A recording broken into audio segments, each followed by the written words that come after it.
What is up, guys? It's the Sound Alchemist, part of OneMindSyndicate, and today I'm back to talk about Warhammer 40K. In this one, I'm going to go over an excerpt from the End in the Death Volume 3 that talks about how Constantine Valdor, the right hand and best friend of the Emperor, reacted to the Emperor essentially dying at the hands of Horus.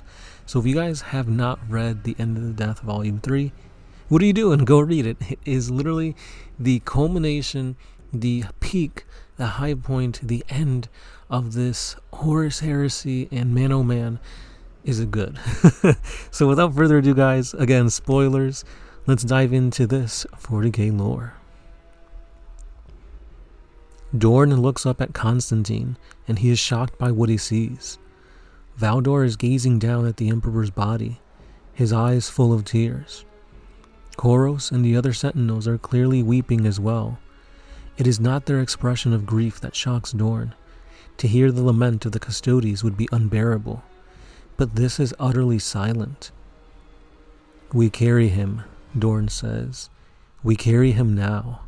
"To where?" asks Valdor. "Back the way we came." "That way no longer exists," says Loken. "The ship has torn free of the palace. It is no longer possible to walk from one to the other."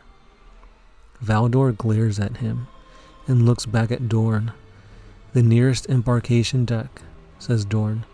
"We will find a ship, a Stormbird." Valdor nods. The sentinels close in, and with Valdor, Dorne, and Loken start to lift the Emperor up. The moment they raise him a little, his head flops back, and black blood streams from his mouth like water. "Set him down," cries Valdor. "Set him down again. We're just killing him faster." They ease the Emperor back onto the deck. Dorne glances around. "Get a deck plate," he says to Koros. "Wall panels, anything we can use to frame and support him." The sentinels turn to obey, but halt abruptly and bring their weapons up in defensive postures. There are figures standing in the shadows of the hatchway, lurking like revenant specters. They are the surviving blood angels from the Anabasis company, Raldoron, Iskasati, Furio, and perhaps a dozen others. They are gazing at the scene in mute shock. Constantine Valdor strides forwards before Dorne can stop him, his spear circling in his grip. "If you've come for more killing, there's nothing left to kill," he roars. "Constantine," Dorne shouts, grabbing his arm.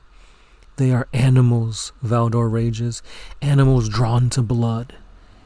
"You will bring your father, my brother too. Sanguinius cannot be left here. See to him." Raldoron nods. He swallows hard, jaw clenched. "And the War Master, my lord?" he asks. "Damn him," Valdor rumbles. "Let him burn with his ship." Loken bends down again to listen for breath. It is there, but it is so slight now, the crunch of bones like glass in a leather bag. When he looks up, he sees Litu picking around the debris scattered around the deck nearby.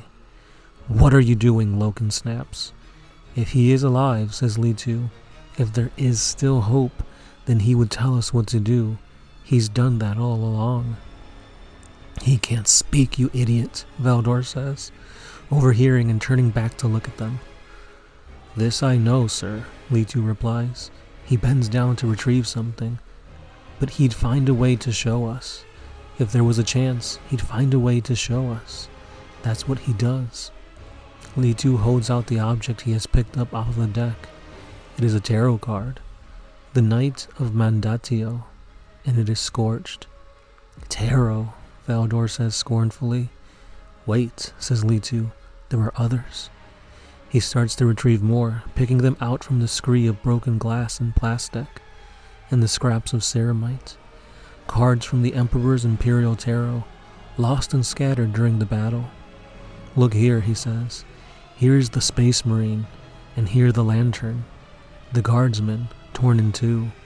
"Enough of that," says Valdor. "No.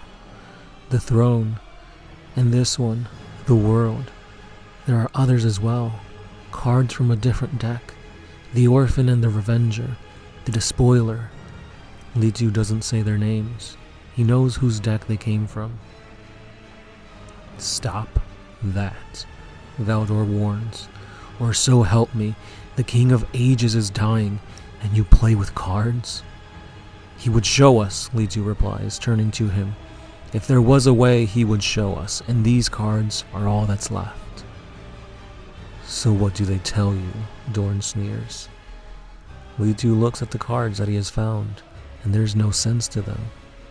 If there is a reading here at all, it is poor and incomprehensible. I don't know, he says. Then damn you. Damn you, Valdor says. Others tried to fathom the nature of these new years that are just beginning. Yet Constantine Valdor sits alone in his chamber, and he stares at his spear laid out on the floor in front of him. He wonders if the things that it has taught him are lies, and yet he knows they are not. Really interesting passage here, because we see Constantine Valdor in a state of just shock. He does not know what to do or how to fix the situation of his best friend, his savior, his light. The Emperor has gone out.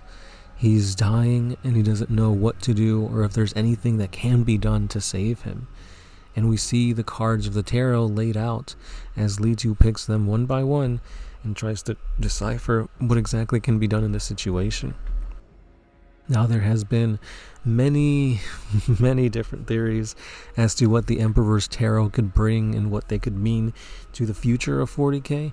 And towards the end of the passage, we see another instance of something that could tell us the future, and that is the spear of Constantine Valdor, which, whatever is stamped with this spear, all truths are revealed to the wielder. And Valdor knows this. He knows the truth of the Imperium, the truth of humanity, and he could be the key to saving humanity in the future.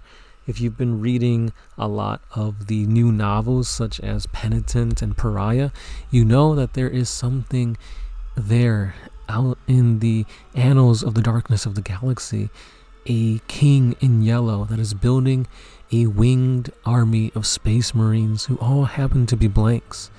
And maybe when the time is ready, they will go out into the galaxy and bring humanity to their salvation, or perhaps usher them to their death.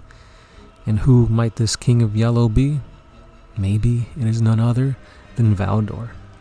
All theories that could come at one point in the future, but again, as of right now, we see Valdor as a broken man, looking at the God Emperor of mankind, breathing his last breaths as he will soon surely perish.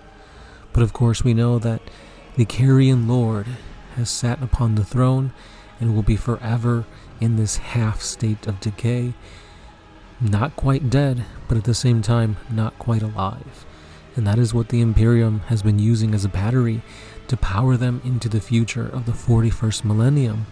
And now we can see that at the beginnings of the 42nd, the galaxy has become something a little bit different, as more Primarchs have entered the fold and the Custodies are once again being more proactive in their defense of Terra, the Emperor, and humanity.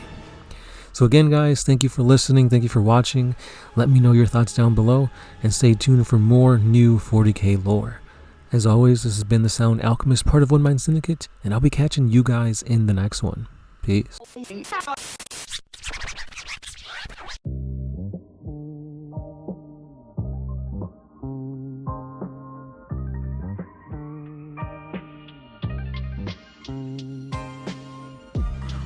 if you could put my freedom